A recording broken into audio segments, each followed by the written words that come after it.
Searching for the perfect handmade gift? Let's customize some wooden spoons together. This video contains both a beginner and a more advanced design. Hi everyone, I'm Anne and this time I'm sharing my process of how I burned these wooden spoons as a wedding present. As with any wood burning project, I start off by sanding the surface. If you only have regular sandpaper, that's totally fine, but I use this sanding pad. It's durable and it bends easily around the curves. My cousin got married and I burned their names and the date on the handles. I burned the same design on both of the spoons, so in order to keep it similar, I printed out the text in a nice font. I did a graphite transfer to transfer the text to the handles and made sure it was straight and even. Maybe it's because I tend to be a bit of a perfectionist sometimes, but I find nothing more distracting than crooked and asymmetrical text. Because this is a 3D object and not a flat surface, it was a bit challenging to get a good grip. I laid the spoon on a sponge to hold it better in place and to get the burner a little bit easier in an optimal position. To burn the text, I used a small ballpoint pen tip. I find lettering always a bit tedious and boring to do, so I'm speeding through that process a bit here in the video. The design part, that's where it gets more fun to do. I sketched the design directly on the spoon, all the way down to the handle. It's an easy and simple design. You don't have to draw very well in order to do this. I have to turn the spoons regularly to get the job done, so I hope you don't mind. For the branches I used a knife or skew pen tip because it gives a nice, clean line without too much wobbling. Be sure to not press too hard on the pen tip because it will cut through the wood as butter. You don't want deep grooves in the spoon filling up with food when people use it.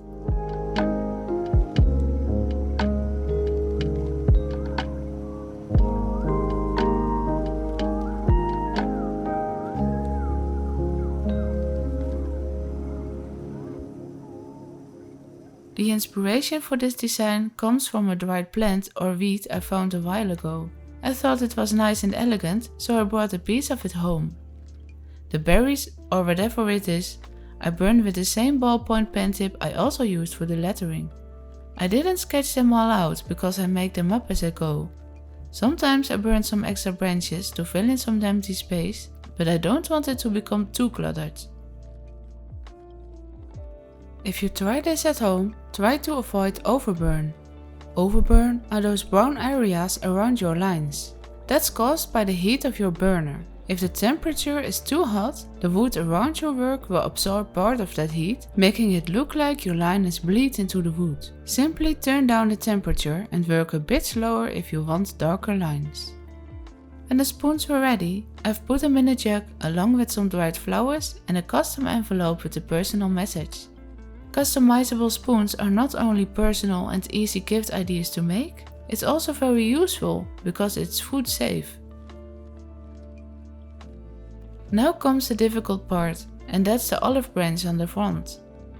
To make that somewhat the same, I made a sketch on a separate piece of paper and transferred that to both of the spoons, just like I did with the lettering. Instead of using the sponge, I found out that the metal pen holder also did a great job for holding the spoon. For this design I used a fairly large shading pen tip.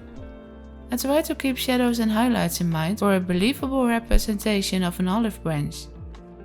It's a bit hard for me to explain my process here, so I go a bit more slowly through this part in the video. Hopefully you can see what I'm doing. This was a more intricate design than the branches on the back, but it was a very fun exercise for me, because besides the curved surface, this botanical design has a smooth texture, unlike all the animal fur I normally burn. The smooth even burns were a bit difficult for me, but I found that this shading tip suits the job very well. I was surprised how precise I could work with this fairly large shader. I got the best results when I lowered the heat, take it slow, and when I worked in layers.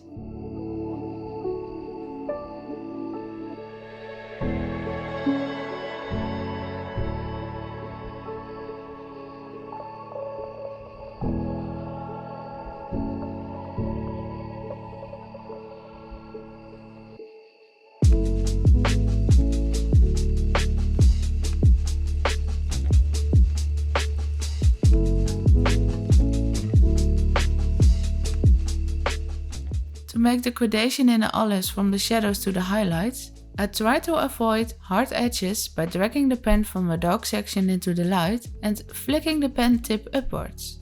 And I burn a bit faster at the end of a stroke than at the beginning of a stroke. Almost as an airplane that's taking off, if that makes sense. That way you don't get those dark blobs at the end of a stroke, making a nice gradient instead.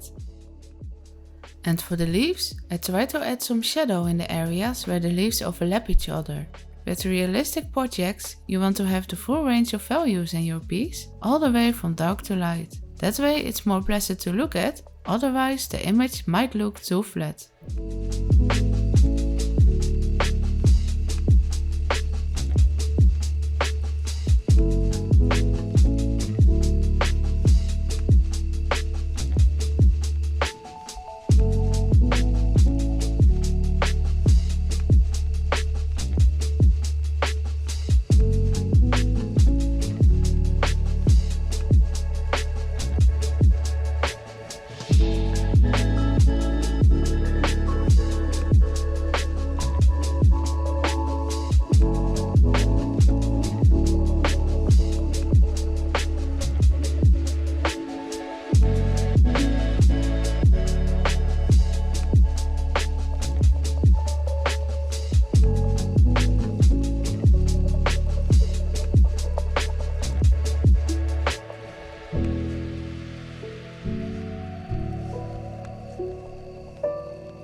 And that was it. It's all done by hand, so although they have the same designs, the spoons are not 100% the same. But I don't think they will compare the two side to side to search for the differences. I hope I could inspire you in some way to make something yourself. Let me know what you think in the comments down below and what you'd like to see next. Have a nice day, until next time.